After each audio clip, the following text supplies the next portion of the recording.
अस्सलाम वालेकुम नाजरीन, महकमा इत्तलात व राबित आमा के हफ्तेवार प्रोग्राम सुकून के आज के शुमारे में आपका खैर मकदम। मैं हूं आपका मेज़बान सैयद शकील शान।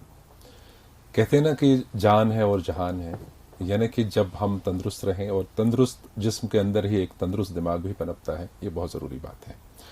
आज के हमारे जो मेहमान इस प्रोग्राम में जुड़े हैं, ये भी उसी नौयत से ताल्लुक़ रखते हैं, उसी हल्के से ताल्लुक़ रखते हैं। ये हैं Ariz Bhatt. Thank you sir. मारूफ फिटनेस ट्रेनर हैं।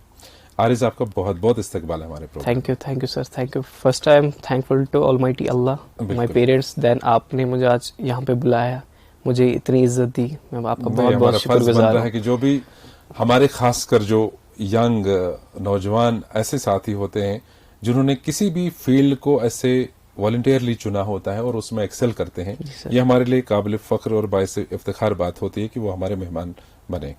सर मैं भी वही फकर कर रहा हूँ, फील आज आपने मुझे बुलाया, मुझे चांस दिया कि मैं अपनी बातें रखूँ। आरिज़, आप एक फिटनेस ट्रेनर हैं। जी सर। तो हर एक चीज़ की शुरुआत होती है कहीं ना कहीं। सर। जो कन्वेंशनल हमारे मामलात हैं ज़िंदगी के, जैसे कि बच्चा बड़ा होता है, फिर वो बात करना सीखता है माँ की गोद से, अपनी फैमिली में, उसके बाद उसको नर्सरी से लेकर के स्कूलिंग के लिए डालते हैं।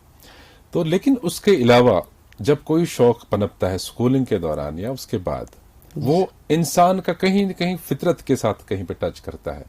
आपके साथ ऐसा क्या वाक़या हुआ था कि आप एक फिटनेस ट्रेनर बनने की आपने सोची?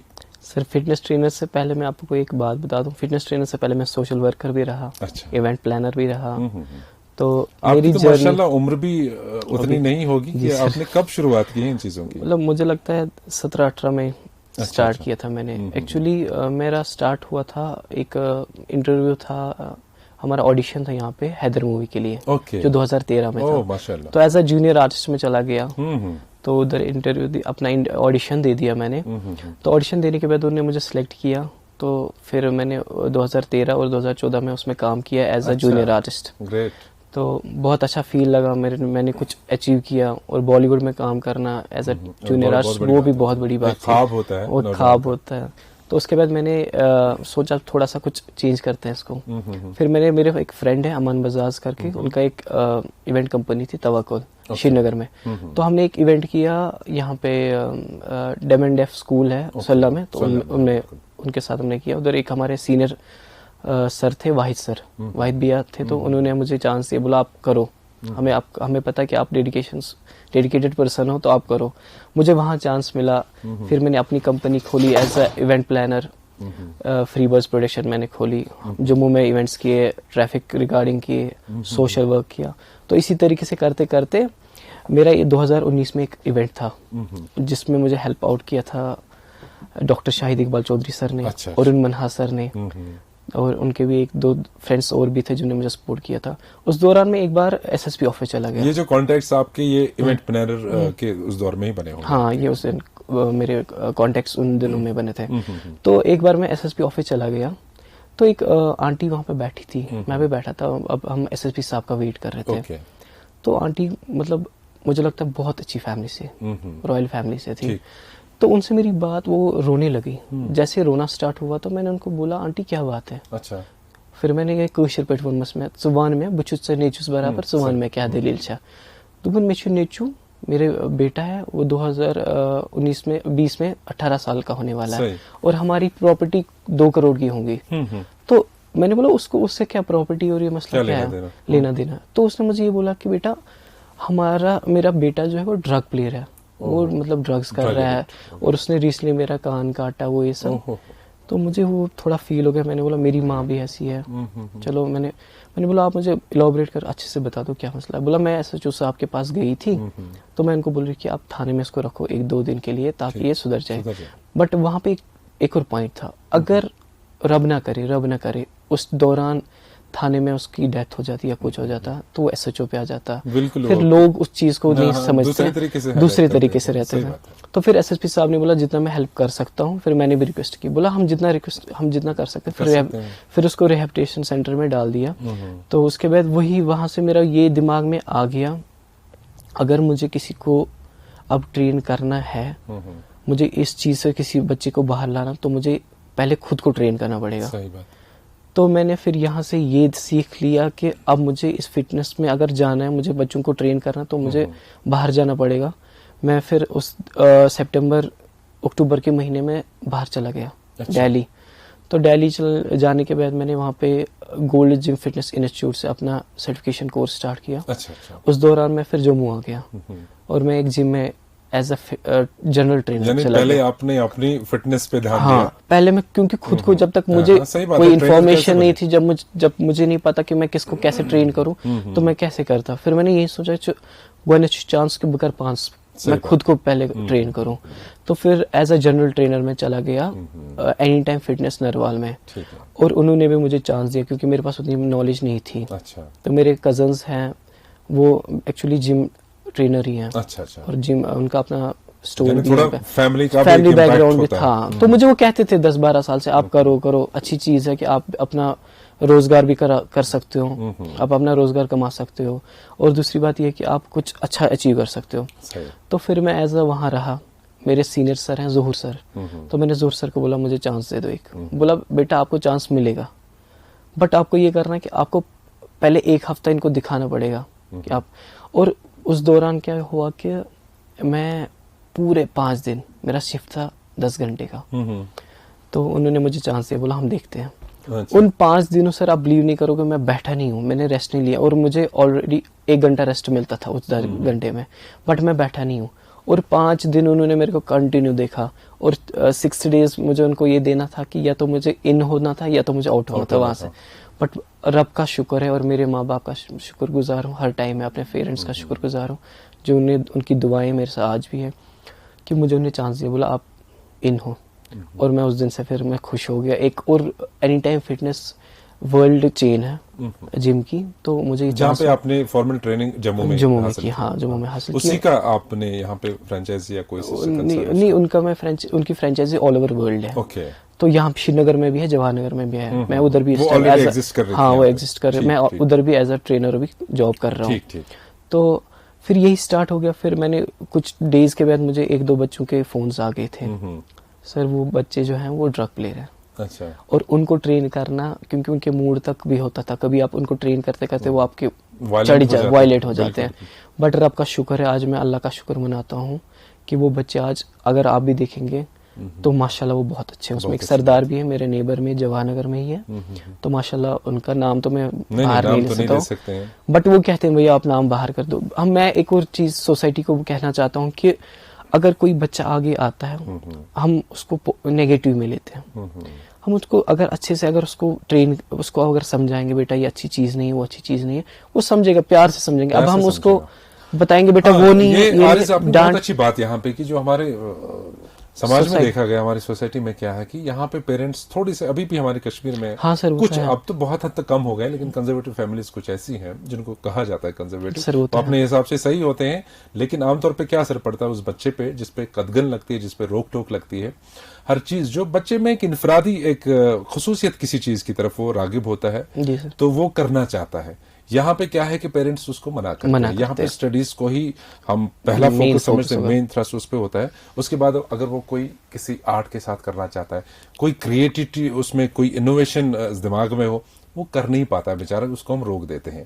हाँ, अब अगर कोई गलत सोसाइटी में वो पढ़ता है, कोई गलत आदत, माँ बाप इसको भी बहुत जरूरी देखना है कि किस सोसाइटी में है, ये क्या करता है। आपने इसको मोबाइल फोन दिया है, इसके साथ सिर्फ गेम्स खेलता है या इसके साथ ही क्या क्या साइट्स देखता है, बहुत सारी चीजें, हर एक चीज अवेलेबल है। इन चीजों पर भी कड़ी निगाह रखी जानी चाहिए। हाँ, लेकिन इसके साथ साथ प्यार मोहब्बत से ही समझाना है, ये बहुत बड़ी बात वो है कि जिससे अगर हम किसी को डांटे ना, वो नहीं समझेगा। अगर हम उस चीज को प्यार से उसको समझाए ना, बेटा ये चीज सही है और ये चीज गलत है, और प्रैक्टिकली चीज समझाए, वही चीज है सर। वही मैंने प्रैक्टिकली किया ना, तभी मैंने वही खुद को पहले ट्रेन किया, तब जाके उन बच्चों को ट्रेन। आज माशाल्लाह मैं भी प्राउड फील करता हूँ। और माशाल्लाह मैंने IPS, IRS, FS, DSP, SSP, JNK police के जितने भी ऑफिसर्स हैं उनको ट्रेन कर चुका हूँ। तो माशाल्लाह मैं भी प्राउड फील करता हूँ। मैंने भी कुछ, मतलब अगर मेरे पेरेंट्स होते मुझे बोलेंगे नहीं बेटा आपको इस चीज में नहीं जाना है, मेरे माँ बाप का ये सपोर्ट रहा है कि मुझे कभी रोक टोक नहीं की। बट ये रहता है कि थोड़ा बहुत तो वो करना पड़ता है बच्चे को कि बेटा आप कहाँ जा रहे हो, ये क्या कर रहे हो। और पेरेंट्स का वो कल को माशाल्लाह मैं भी एक फादर बनूंगा, हाँ, सही। तो मैं भी चाहूंगा मेरा बच्चा एक अच्छे फील्ड की तरफ सही चला बात है, जाए। ये हर एक की तो वो भी टेंडेंसी तो होती है, ये हर एक टेंडेंसी होती है। माँ बाप का ख्वाब होता है। और माशाल्लाह अल्लाह आपकी उम्र दराज करे, आपको सेहत कामिल अता करे और आप थैंक यू सर। माशाल्लाह कामयाब कामयाब रहे हमेशा। आपके चेहरे का ग्लो भी बताता है कि ये फिजिकली बहुत फिट हो सकते नहीं हैं। सर, फिजिकली फिट रहना बहुत अच्छी। और मैं आपको एक और ऐड ऑन करना चाहता हूँ। क्या होता है कि जैसे हम बिगनर्स होते हैं, हम क्या करते हैं, हम जिम चले जाते हैं, हम जिम में जाते ही हम सीधे मशीन्स में बैठ जाते हैं। मैं एक बात बताना चाहता हूँ, कुछ चीजें होती हैं। जैसे हम जिम जाते हैं, हमारा क्या होता है कि पहले हमारा वार्म अप होता है। वार्म अप करने के बाद आप कार्डियो सेशन करें या वर्कआउट सेशन करें, वो आप तक है। तो उसके बाद कूल डाउन होता है, स्ट्रेचिंग्स होती है, बहुत टाइप की स्ट्रेचिंग्स है, स्टैटिक्स है, डायनेमिक्स है। तो वो चीजें हमें ले करती। यहाँ पे बहुत सारे ट्रेनर्स हैं J&K में, बहुत सारे ट्रेनर्स, मेरे सीनियर सर भी ट्रेनर हैं, बट सर्टिफाइड कोई नहीं है। अच्छा। तो मैं चाहता हूँ गवर्नमेंट मुझे अगर चांस मिले, क्योंकि अभी मिशन यूथ के डॉक्टर शाहिद इकबाल चौधरी सर हैं, तो मैं आगे में यही मेरा प्लान है कि न्यू ईयर पे मेरा रेजोल्यूशन ये है कि हम उन बच्चों को ट्रेन करें, उनको सर्टिफिकेशन कोर्स करवाए, ताकि आगे जाके वो, हम नहीं चाहते कि खाली लोग गवर्नमेंट ऑफिस, गवर्नमेंट सेक्टर में जाए, हम चाहते प्राइवेट में भी रहे। उनको चांस मिलेगा, वो अपना रोजगार कमा सकते हैं। सही बात है। और यहाँ पे बहुत अच्छी बात मुझे याद ये आई कि जो आजकल हमारे नव उम्र मतलब लड़कपन में टीनेजर लड़के होते हैं 13 के बाद, 13 तो एक होता है कि आप जिम में ट्रेन करा रहे हैं या कोई फिटनेस सेशन कराते हैं, इसका एज ग्रुप भी होगा किसको किस तरह के 16 प्लस आप कर सकते हो। 16 प्लस। लेकिन अभी भी कुछ बच्चे ऐसे हैं, क्योंकि अब हेल्थ कॉन्शियस माशाल्लाह सोसाइटी में बहुत हो गई है, कोविड के बाद बहुत ज्यादा हो गई। हाँ, कोविड के बाद हो गई है, क्योंकि यहाँ पे जब बैठे रहे घरों में, फिजिकल एक्टिविटी कोई रही नहीं। और यहाँ पे ये भी बोला गया है कि नहीं, फिजिकली बोला क्या गया, ये तो हमेशा एक यूनिवर्सल ट्रूथ है कि आपको जो आपकी बॉडी है उसको मूवमेंट में आपको एक्सरसाइज करनी है लाजमी तौर पे। लेकिन ये जो 13, 14, 15 इन बच्चों के लिए क्या एक्सरसाइज एडवाइजेबल है? सर आप नॉर्मल एक्सरसाइज कर सकते हो, जैसे आप अगर आप गेम खेलते हो, जैसे वुशु हो गया, किक बॉक्सिंग, वो बेस्ट ऑप्शन है आपके लिए। जो आमतौर पे बच्चे गेम्स खेलते हैं, वो बेस्ट ऑप्शन है। अगर आप 18 प्लस हो जाते हो तो उसके बाद आप जिम में जा सकते हो, यानी 16 प्लस से ऊपर। यानी ये हम उन बच्चों को बताना चाहेंगे कि जो जिद अपने पेरेंट्स करते हैं कि हम जिम जाएंगे, हम बॉडी बनाएंगे, एक दूसरे को देख के देखा देखी के आलम में वो भी चाहते हैं कि हम डोले शोले बनाएं। लेकिन ऐसी बात नहीं है कि बच्चे अभी पढ़ें, अभी जब 16 क्या वो यानी 18 तक हो जाएंगे तब जाके उनके लिए माशाल्लाह फिर वो कर सकते हैं। और एक और एड ऑन है कि आप अगर गेम्स में रहोगे, वो भी आपको फिजिकल फिट रखता है। गेम्स, बहुत सारी गेम्स है, ये नहीं कि खाली योगा है, वुशु है, किक बॉक्सिंग है, बहुत सारी गेम्स आप कर लो उसमें। कितना रुझान आपको लगता है कि पिछले जब से आपने तो रिसेंटली शुरू किया है, 3 साल हो गए, 3 साल हो गए आपको, आजकल जब आप ट्रेन करते हैं उसमें डिफरेंट एज ग्रुप के लोग आते हैं। माशाल्लाह मैंने एक मैम को ट्रेन किया हुआ है, जम्मू से है, वन्ना वडेरा। उन्होंने रिसेंटली हमारा मार्च में एक कंपटीशन था, उन्होंने वहां पे परफॉर्मेंस की, और वो सर 10 किलो एक वुमेन, और उनकी एज माशाल्लाह 45 प्लस ही है। तो उनने जब वहां पे डेड लिफ्ट किया 110 वेट का, मतलब मेरे को भी, मुझे नहीं लग रहा था, मुझे एक वो था कि नहीं अब मैम ने तो करना है, और माशाल्लाह उन्होंने एकदम से करके दिया। और मेरा अभी प्राउड फील हो गया, नहीं 10 केजी से लेके 110 तक, और एक वुमन बहुत अच्छी लिफ्ट करना बहुत मुश्किल होता है। हमारे माशरे में, हमारे समाज में ज्यादातर लेडीज ही, हमारी माँ बहनें अपने हेल्थ को लेकर के परेशान होती हैं, बहुत ज्यादा ओबेसिटी होती है, तो आफ्टर डिलीवरी ज्यादा होता है ये केस।